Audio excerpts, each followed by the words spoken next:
મારા આટલું સમાજના અંદર આ સમાજના અંદરથી આ રિવાજોને આ વસ્તુ અમારે કાઢવી છે, તમારો ફૂલ સપોર્ટ જોઈએ છીએ. કેમ નહીં આપો? એક નહીં, એક માણસ બોલે ને એના પાછળ 50 માણસ ઊભું થઈ ગયું કે ના સમાજના અંદરથી આ કાઢતા. બધી વાત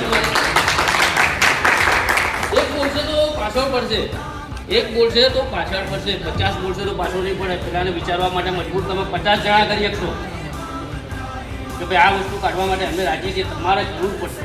1 ગામ 2 ગામ 3 ગામ સુધરશે. ત્યારે અમે એવું વિચાર્યું કે અમુક જ્યારે આ બંધારણ પહેલાંથી હતું, રાહુલભાઈ ફોટોગ્રાફી છે એમના જોડે ટાઈમ નથી, ત્યારે એમને સિઝન પૂરું છે, છતાંય સમાજનું કંઈક સારું થતું હોય તો રાહુલભાઈ જાતે એનું ટાઈમ મૂકીને ટાઈમ આપવા સમાજને આપે. સમાજના ઘણા એવા ગયા છે, અમે ઘણું વસ્તુ જોયું છે. અમે સમાજ વર્ષથી તો એ ઠાકોર સમાજ સંમેલન આ જે એમાં પબ્લિકની લાખો પબ્લિક સુધી મળે છે, એવું આપણી સમાજમાં નથી.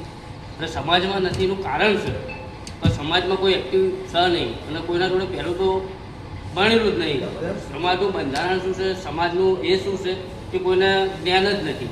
શું પર આપણી સમાજનું એક વ્યક્તિ કે જેવી રીતે કે દશરથભાઈ સરાણિયા આજે એવું આવડું મોટું તમને હોલ આપ્યો, મિટિંગ કરવા માટે તમને આવડો મોટો હોલ આપ્યો, તમારા મિટિંગના અંદર આટલા માણસો સભાઈ રહે એવો હોલ આપ્યો, 400 થી 500 માણસો. આપણે તો પહેલાં ખૂબ ખૂબ આભારી છીએ એમના. પહેલાં તો એમના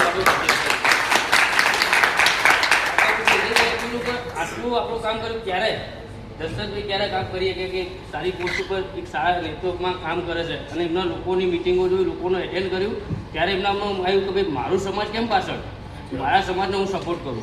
આજે એમને આપણને સપોર્ટ કરીને આટલું આપણું માર્ગદર્શન આપ્યું, આટલી આપણું વાતાવરણમાં બેહાડ્યા, આપણને સમજાયા કે ભાઈ કોઈના પગ ના ખેંચો, જે જતો એને જવા દો.